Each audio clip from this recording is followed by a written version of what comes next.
Northside memories. Every Saturday when we were young, we went up to Nanny's.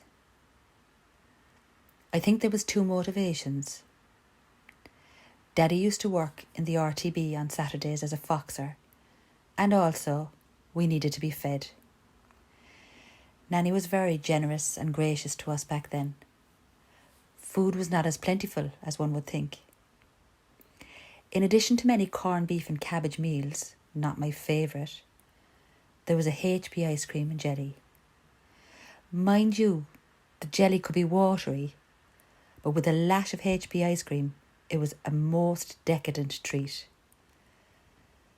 Back then, ice cream was a very, very special treat.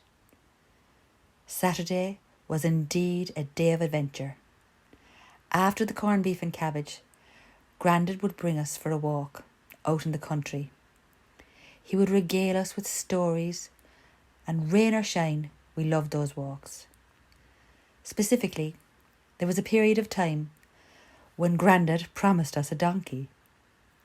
For months, every Saturday, we went to Spangle Hill in great anticipation.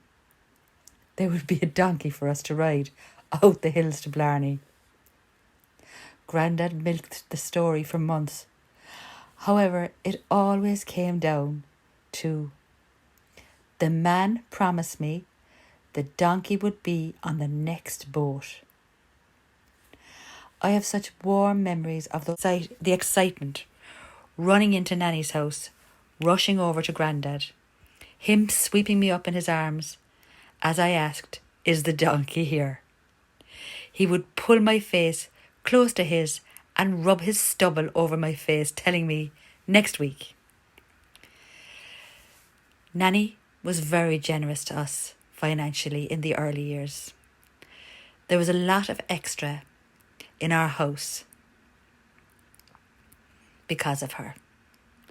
However, every Christmas and Easter, at the start of school, Nanny would provide shoes and sweaters. But other needs were also provided for.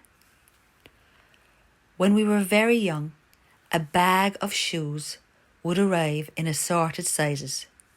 You got the best match. But when we were older, I remember being brought down to Blackpool by Nanny. We arrived at a big old warehouse, a crumbling building. We walked into what seemed like a barn and were directed up some shaky wooden stairs to a loft area. This loft had piles and piles of shoes.